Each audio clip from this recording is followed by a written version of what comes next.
మీ మోకాల నొప్పులకు ఎటువంటి సర్జరీ లేకుండా ఎపియాన్ పెయిన్ క్లినిక్ అందిస్తున్న అత్యాధునిక చికిత్స.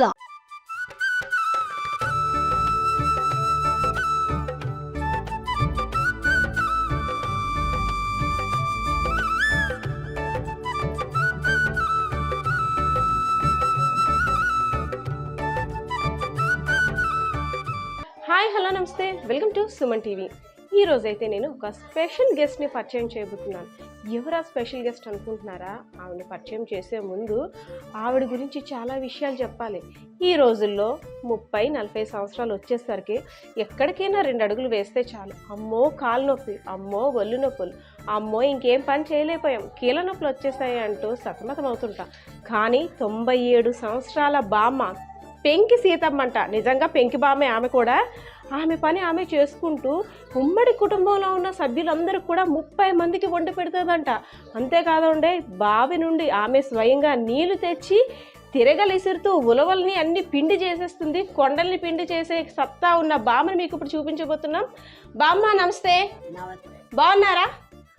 మీ పేరు? సీతమ్మ. సీతమ్మ, పెంకి సీతమ్మ, పెంకి బామ్మ మీరు, అవునా? మామ, తిరగలన్నీ పెట్టుకున్నావు కదా, ఇప్పుడు ఏమి విసురుతావు? విసురుతాను. ఇవేంటి ఉలవలా? ఉలవలు ఇవన్నీ నువ్వే చేసావా? నానే. అమ్మ నువ్వే విసురుతావా? అమ్మో, అయితే విసురుతూ మాట్లాడదామే. దా స్టార్ట్ చేద్దామా? ఓకే, దా. మీ రోజుల్లో ఎలాగుండేది? అబ్బాబా. బామ్మ, ఎంతమంది పిల్లలు మీకు? ఒక మొక్కడు ఇక్కడ నిలబడ్డా. ముగ్గురా? వాళ్ళకి పిల్లలు ఉన్నారా? వాళ్ళకి పిల్లలు ఉన్నారా? అయితే 5 తరాలు చూసావంట, నిజమేనా? 5 తరాలు చూసావంట, నిజమేనా? అవునా? ఏం తింటావు? ఇంత బలం ఉంది. ఏది తింటావు? తెల్లవారు ఏం తింటావు? అన్నం తిన్నాను. అన్నమే? ఇడ్లీ పూరి అవేటి తినవా? ఏం తిన్నాను, రోజుకున్నా. ఇప్పుడు తిన్నాను. అలాగే రోజుకి కొట్లకి వెళ్తే వేటే అన్ని తింటావు అనమాట. పూరి ఇడ్లీ అవి ఎప్పుడో తింటావు. రోజు గంజి అన్నమేనా? రోజు వెళ్తాను. ఒకనాడు శరాను కూరను వేసుకొని తినేస్తాను. అవునా? అయితే ఏ కూరలు బాగా వండుతావు నువ్వు? అన్ని కూరలు వండుతాను బాగా. అన్నీ వండేస్తావు? ఆ చికెన్, మటన్, నీసు కూర బాగా వండుతావా? ఎంతమందికి వండుతావు? ఎంతమందికి వండగలవు? 10 మందికి 15 మందికి పొలం వస్తే వండి. నువ్వు పొలం పనులకి వెళ్తావా ఇప్పుడు? పొలం పనికి వెళ్తావా ఇప్పుడు? పొలంకి వెళ్తావా? వెళ్తాను. పొలంకి వెళ్తావు, బావికి వెళ్తావు, నీళ్ళు తెచ్చుకుంటున్నావు, చక్కగా ఇవన్నీ విసురుతున్నావు. అసలు ఎక్కడ నీకు శక్తి ఎక్కడ ఉంది? ఏది నీ శక్తి? ఇదేనా నీ కండ? అవునా? ఇవన్నీ ఎక్కడ నేర్చుకున్నావు నువ్వు? ఇవన్నీ ఎక్కడ నేర్చుకున్నావు? మా ఇంటికాడే నేర్చుకోండి. అవునా? మీ అమ్మ నేర్పిందా? అమ్మ అత్త? అమ్మ నేర్పిందా? మరి మీ పిల్లలకి అందరికీ నేర్పించావు? ఇది మీ మనవరాళ్ళకి అందరికి పనులన్నీ వచ్చా? అన్నీ చేస్తారా? అందరూ చేస్తారా? అందరూ చేస్తారు ఈ పనులు, పొలం పనులు అవి అందరూ చేస్తారా? నారాయణ రాములు అలపిలు నారాయణ.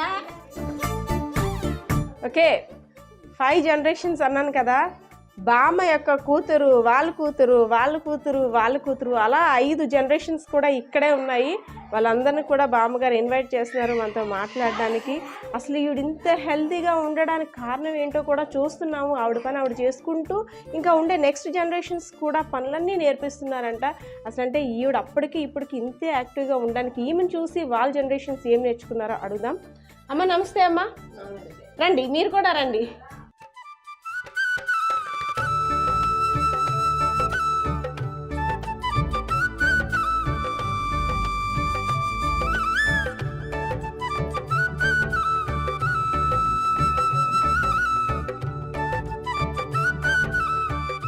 ఓకే, ఎస్, బామ్మగారు చకచక పనులు చేసుకుంటూ అసలు ఎప్పటికి కూడా నవ యవ్వనంగా ఉన్నారనే చెప్పుకోవాలి. అసలు బామ్మగారిని వాళ్ళ ఫ్యామిలీ మెంబర్స్ అంటే 4 తరాలని, బామ్మతో పాటు 5 తరాలు ఉన్న మిగిలిన 4 తరాలని ఇంట్రడ్యూస్ చేయమని మనం రిక్వెస్ట్ చేస్తే అమ్మగారు అయితే ఇంట్రడ్యూస్ చేశారు. కానీ 10 minutes టైం అడిగారు. ఎందుకో తెలుసా? మేకప్ అవ్వడానికి. గంట పట్టింది నిజంగాను. ఇంత చక్కగా కాటుకు పెట్టుకొని జడ వేసుకొని ఎత్తుగొలుసులు పెట్టుకొని అన్నీ చేసి వచ్చేసరి ఇదిగో ఈ టైం అయింది. బామ్మ ఎలా ఉన్నా? మేకప్ అయ్యావు బాగా. ఇదేంటిది? అడ్డుకమ్మ ఎప్పుడు పెట్టుకున్నావు? చిన్నప్పుడా? నాకు ఇస్తావా? ఇది నేను పెట్టుకోనా? తీసుకోవాలా? అమ్మ వద్దులే. బామ్మ చాలా యాక్టివ్ అనమాట, మనకన్నా ఆమె యాక్టివ్గా ఉన్నారు. ఓకే, 5 తరాలు అన్నాను కదా. బామ్మగారు, బామ్మగారు వాళ్ళ అమ్మాయి, వాళ్ళ అమ్మాయి, ఆమెకు చిన్న బాబు కొంచెం లోపల ఉన్నాడు, బిజీగా ఉన్నాడు, ఎందుకంటే టీవీ చూస్తాడు కాబట్టి. మీరు కట్ షాట్స్లో గమనించినట్టయితే ఒకటి బాగా గమనించండి. పాత తరం చేతిలో బామ్మగారి చేతిలో ఏముందో, ఇప్పుడున్న జనరేషన్ కిడ్ చేతిలో ఏముందో, బామ్మ తిరగలు తిప్పుతుంటే ఇప్పుడున్న జనరేషన్ కిడ్ సెల్ చూసుకుంటారు. నిజంగా తేడా అయితే మాత్రం ఉంది. అయితే ఒక్కసారి బామ్మగారు ఇంత యాక్టివ్గా ఉన్నారు కదా, మరి ఈవెన్ ఇన్స్పిరేషన్గా తీసుకొని వాళ్ళ అమ్మాయిలు ఆవిడ పాటించేవన్నీ పాటిస్తున్నారా? ఒకసారి అడిగేద్దామా మరి. అమ్మ నమస్తే. అమ్మ మీ పేరు? రాములమ్మ గారు. మీ అమ్మగారిని చూశారు, అవునా? అమ్మగారు ఇంత హెల్తీగా ఉంటారు కదా, అప్పుడు ఏం తినేవారు అంటారు? అప్పుడు పచ్చేపలు, గోంగూర, తోటకూర, కందిపప్పు, ములమోకు, చెంచల కూర, తోటకూర, ఉడవకొట్టు, అంబలి, తోప, చోడిపిండి రొట్టెలు. ఇప్పుడు మీ అమ్మగారు తినేవన్నీ ఇప్పుడు మీరు తింటున్నారా? ఇప్పుడు అవి వెలగొస్తాయమ్మ, అంత చూడిదే. అప్పుడే బాగా ఉండేది అనమాట. అప్పట్లోని కాయగూరల రుచికి ఇప్పుడు మీరు వండుతున్న కాయగూరల రుచికి తేడా ఉందా? తేడా అనేదటమ్మా. అప్పుడు రుచి, ఇప్పుడే రుచి లేవు. గుంటలు వేసేస్తాను, రుచి పోతాను, రోగాలు. అయితే మీ అమ్మగారిని చూసి అనుకుంటారా, మా అమ్మ ఇప్పుడు కూడా అంత చక్కగా తిరుగుతున్నారు కదా, మాకేంటి ఈ నొప్పులని అనుకుంటారా? కాళ్ళు నొప్పులు, అప్పుడు తలవడమే కష్టమైపోయాయి.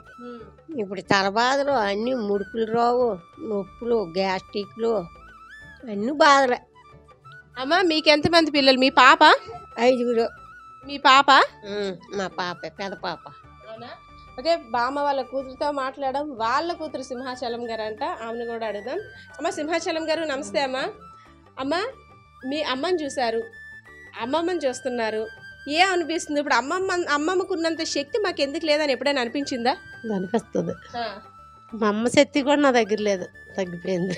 అంటే రాను తరానికి మనకి తగ్గిపోతుంది శక్తి. అయితే మాత్రం చిన్నప్పుడు అమ్మమ్మ మొట్టకాయలు వేసిదా? మొట్టకాయలు వెళ్ళేది, వెనక నుండి తీసుకెళ్ళి పనిలో నిలబెట్టిది, గొప్పులు కాటి తీసుకెళ్ళి. అవునా? రాకపోతే కొట్టిది అప్పుడు. అంటే పని అది బాగా అంటే ఇప్పుడు అనిపించిందా అప్పట్లో అమ్మమ్మ అలా చేయించబట్టే ఇప్పుడు మనం ఇలా చేసుకోగలుగుతున్నాను అనిపించిందా? అవును, అలాగే చేస్తాం. చిన్నప్పటి నుంచి అమ్మమ్మ వంట తిన్నారు, అమ్మ వంట తిన్నారు, ఇప్పుడు మీరే రకంగా వండుతున్నారు మీ పిల్లలకి చెప్పండి.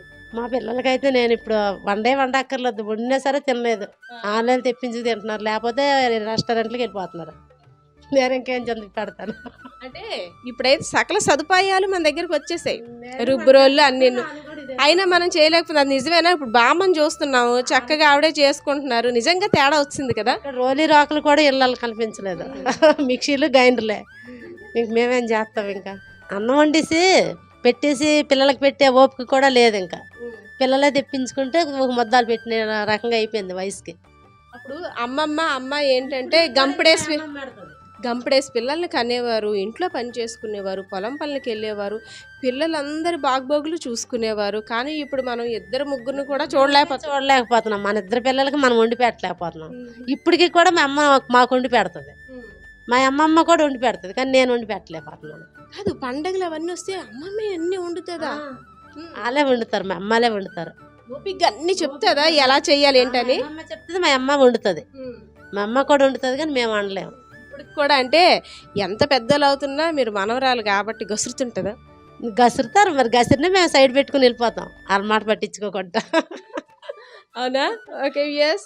బామ్మగారి కూతురు, వాళ్ళ కూతురు, ఇప్పుడు వాళ్ళ కూతురు, 4th జనరేషన్ అనమాట. 4th జనరేషన్తో మాట్లాడదాం. హాయ్. అంటే ఇప్పుడు వరకు పాత జనరేషన్ కాబట్టి నమస్తే చెప్పాం, ఇప్పుడు హాయ్ జనరేషన్ స్టార్ట్ అయిపోయింది. Hi madam. అంటే మీ నిజంగా ఈ 5 జనరేషన్స్ని చూసాము, మీ అబ్బాయిని కూడా చూసాము. అప్పటి జనరేషన్కి ఇప్పుడు జనరేషన్కి నిజంగా చాలా వేరియేషన్ కనిపిస్తుంది బామ్మగారు పనితనంలోని. అంతేకాదు అంటే ఇప్పుడు మనం స్నానాలు చేసి తయారవడానికే బద్ధకం వచ్చేసింది నిజంగా చెప్పుకోవాలంటే. బామ్మగారిని చూస్తే మాత్రం అర్థమైంది. అంటే ఇంత యాక్టివ్గా ఉన్నారు కదా, మీ బామ్మగారిని చూసి మీరు అసలు ఏ ఇన్స్పిరేషన్గా తీసుకుంటారు? నేను బామ్మగారిని చూసి చాలా హ్యాపీగా ఫీల్ అవుతాను. ఒక్కొక్కసారి అసూయగా కూడా ఫీల్ అవుతుంటాను. ఎందుకంటే ఫస్ట్ ఆఫ్ ఆల్ ఆమె ఫుడ్ విషయంలో చూసుకుంటే అప్పుడున్న ఫుడ్ ఏమి కూడా మనకి ఇప్పుడు ఏమీ అవైలబుల్గా లేదు. కానీ ఇంట్లో నేను చిన్నప్పటి నుంచి చూసినప్పుడు గంటల అన్నమని, రాగి జావని, తోపని, అవన్నీ కూడా ఫెసిలిటీస్ అన్నీ మా ఇంట్లో ఉండేవి. మా చిన్నతనం నుంచి అమ్మమ్మ గారు వాళ్ళ అమ్మగారు పెట్టి మేము అవన్నీ చూసాము. ఈ జనరేషన్లో అవి ఏమీ లేవు. ఇప్పుడు ఆన్లైన్ ఫుడ్ ఆర్డర్స్ పెట్టుకుంటున్నాము. అవి ఎలా ప్రిపేర్ అవుతున్నాయో కూడా తెలియదు. ఫుడ్ విషయంలో చూస్తే వాళ్ళు చాలా స్ట్రాంగ్గా తిన్నారు, స్ట్రాంగ్గా ఉన్నారు. ఇప్పుడు అమ్మమ్మ వాళ్ళ అమ్మగారు ఉన్నారంటే అంత స్ట్రాంగ్గా ఫుడ్డే కారణం. నెక్స్ట్ పని విషయంలో అంటే ఆమె ఇప్పటికీ పండగ టైంలో బయట పొయ్యిలు పెట్టేసి జంతికలు పెట్టి అంత ఓపికగా వండుతారు. అమ్మమ్మ గారు వాళ్ళ అమ్మగారు. మనం హీటర్ పెట్టేసుకుంటాం వేడి నీళ్ళు కావాలంటే, లేదు భోగి మంట పెట్టి ఆ నీళ్ళే స్నానం చేస్తారు. నెక్స్ట్ ఏంటంటే పొయ్యి మీద కాచే నీళ్ళే చేయిస్తారు. మాంసం కర్రీ, నాటుకోడి అవి తెస్తే మాత్రం పొయ్యి మీదే వండి చక్కగా పెడతారు మాకు. గ్యాస్ మీద పెట్టినా కూడా తినేవారు. అంతా హ్యాపీ ఫుడ్ అవి కూడా పండగ టైంలో మాకు అదృష్టం ఉంది. నెక్స్ట్ శక్తి అంటే కనుక అసలు చెప్పక్కర్లేదు. వాళ్ళకున్న శక్తి నాకు లేదు, మా అమ్మగారికి కూడా లేదు. చాలా ఓపికగా అన్ని పనులు ఆమె చేసుకుంటారు. అమ్మమ్మ వాళ్ళ అమ్మగారు ఇప్పటికీ వేరుగా పొయ్యి పెట్టుకొని వండుకుంటారు. ఆమె వంట ఆమె. మా పెద్దమ్మ గారిని వండనివ్వరు, ఆమె కోడల్ని వండనివ్వరు. వీళ్ళింటికి ఎవరింటికి వెళ్ళరు. మళ్ళీ ఆమెకు కావాల్సిన చారు, కూర, అన్నం అన్నీ వండుకుంటారు. మా అమ్మగారిని ఒక రోజు 2 రోజులు ఒక్కదాన్ని వండుకోమంటే ఒక్కరోజే కదా నేను వండుకోను అనేసి బతికించే రకంగా తయారయ్యాము. మేము చాలా హ్యాపీగా ఫీల్ అవుతున్నాను ఈ జనరేషన్ చూస్తూ. నాకు ముందు 3-4 జనరేషన్ల వరకు మా అమ్మగారు వాళ్ళ అమ్మగారిని కూడా మా ఇంట్లో కలిగి ఉండడం మాకు చాలా హ్యాపీగా ఉంది. అంటే ఇప్పుడు మన నిత్య జీవితంలో జరిగే కొన్ని సంఘటనలు అవ్వచ్చు, ముఖ్యంగా పిల్లల పెంపకం విషయంలో కూడా పూర్వీకులు అంటే మన తాతలు, అమ్మమ్మలు వాళ్ళైతే మాత్రం చక్కగా జాగ్రత్తగా చెప్తారు. పిల్లల్ని కూడా అసలు ఎలా పెంచాలి, ఎలాంటి ఫుడ్ పెట్టాలి అని మంచి ఇన్స్ట్రక్షన్స్ ఇస్తారు. కానీ కొంతమందికి అయితే ఆ అదృష్టం లేదు. కానీ మీకు అమ్మమ్మ, మునిబామ్మ వీళ్ళందరూ ఉన్నారు. అంటే మీ టైంలో మీకు ఇబ్బందిగా ఉండే టైంలో వీళ్ళందరూ ఏ విధంగా సపోర్ట్ చేస్తారు? నాకు బాబు పుట్టిన టైంలో మా అమ్మమ్మ గారు వచ్చారు. మా అమ్మమ్మ వాళ్ళ అమ్మగారు ఉన్నారు.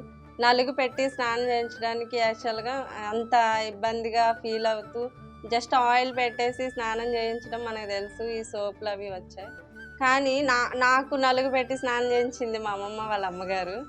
ఆమె మా అమ్మగారు, మా అమ్మమ్మ గారు కూడా మా బాబుకి చాలా చక్కగా గట్టిగా పాముతూ, ఇప్పుడు అలా చెయ్యం అసలు.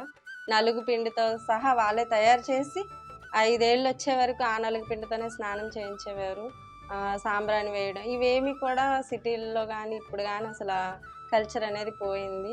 అదంతా కూడా ఇప్పుడు చాలా బాగుంది. అది మా ఇంట్లో ఉండడం వల్ల, వీళ్ళు ఉండడం వల్ల నాకు అవన్నీ తెలిసాయి. అదేవిధంగా మా బాబుకి ఇప్పటికీ కూడా నేను ఉగ్గు పిండి కూడా నేను పెట్టాను. సిర్లెక్స్ ఇవేం పెట్టలేదు మా బాబుకి. నేను చాలా గర్వంగా చెప్పుకుంటున్నాను. వీళ్ళు ఉండడం వల్లే నాకు అవి ఎలా తయారు చేయాలన్నీ తెలిసింది. ఏమైనా కడుపు నొప్పి వచ్చినా, దగ్గు వచ్చినా కరెక్కాయ పౌడర్ తాగిపిచ్చి మా బాబుకి నయం చేసుకుంటున్నాను. సిరపులతో పాటు అంటే ఆ విధానం అవన్నీ కూడా వాళ్ళ వల్లనే నాకు తెలిసాయి. చాలా హ్యాపీగా ఉంటుంది. బామ్మ, తాతగారికి నువ్వు వండిన కూరలో ఎక్కువ ఏ కూర ఇష్టం? మాంసం, వంకాయ, ఆనపకాయ. నిన్నేమని పిలిచేవారు ముద్దుగా? నన్ను సిగ్గుపడకలే, చెప్పు ఏమనేవారు? సీత అయినారు. సీత అని పిలిచారు. ఎలా పిలిచేవారు నిన్ను? ఎలా పిలిచేవారు? సీత రాయి వడ్డించి అయినాడు. అప్పుడు మేనమాం కదా. సిగ్గుపడేదానివా అప్పుడు? సిగ్గుపడేదానివా? సిగ్గా ఏది మరి సిగ్గు? బామ్మ, అయితే నీలా మీ పిల్లలు చేస్తున్నారా వంటలు అవి? ఏడు మప్పే బాగా కూర, ఏం కూర బాగా వండమని చెప్పావు పిల్లలకి? మాంసం అన్ని కూరలు బాగా వండాలి. కూర అంతా బాగా వండాలి. ఇప్పుడు తింటున్న తిండికి మీ చిన్నప్పుడు తింటున్న తిండికి ఏంటి తేడా ఉంది? ఇప్పుడు తిండి ఒకటి, అప్పుడు తిండి గోంగూర, తోటకూర, చెంచల కూర, బొలం కూర, గులుంగూర ఇలాంటిది. అప్పుడు అబ్బలే. ఇప్పుడేం తిన్నావు? పిజ్జాలు, బర్గర్లు, బిర్యానీలు అవి తింటున్నావా? ఇప్పుడు తింటారు. ఓకే, యస్, నిజంగా 90s అని చెప్పకూడదు, 19 అనే చెప్పాలేమో. అంత చక్కగా అంత యాక్టివ్గా ఉన్నారు. ఒకసారి ఆవిడతో కూడా మాట్లాడారు కదా. అప్పుడు తరం మాటలు ఇప్పుడు తరం మాటలు ఏ విధంగా ఉన్నాయి, కంపారిజన్ కూడా ప్రతి జనరేషన్కి ఎంత గ్యాప్ వచ్చిందో క్లియర్గా చూశారు. అయితే ఇప్పుడైతే మాత్రం బామ్మగారి వయసు 97 సంవత్సరాలు. ఇప్పుడు కూడా అంత యాక్టివ్గా ఉండి ఆవిడ పని ఆవిడ చేసుకుంటూ వాళ్ళ పిల్లలు కూడా సజెస్ట్ చేస్తున్నారు. అండ్ వాళ్ళకున్న జనరేషన్ రాబోయే తరాలకు కూడా ఆవిడ అన్నీ చెప్పేందుకు, వాళ్ళకి సపర్యాలు చేసేందుకు కూడా సిద్ధంగా ఉన్నారు. అయితే బామ్మ అయితే మాత్రం double century, triple centuries birthdays చేసుకోవాలని మనం కూడా ఆశిద్దాం. పరిస్థితి అయితే ఇది. ఇప్పుడున్న జీవన శైలికి, పాత తరం వాళ్ళు ఉంటున్న జీవన శైలికి తేడా మధ్య వ్యత్యాసాన్ని చూపించేందుకే ఇప్పుడైతే మనం విజయనగరం జిల్లా గజపతి నగరం నియోజకవర్గం దత్తిరాజేరు మండలం షికార్గంజ్ గ్రామానికి వచ్చాము. ఇక్కడ బామ్మ చెప్పిన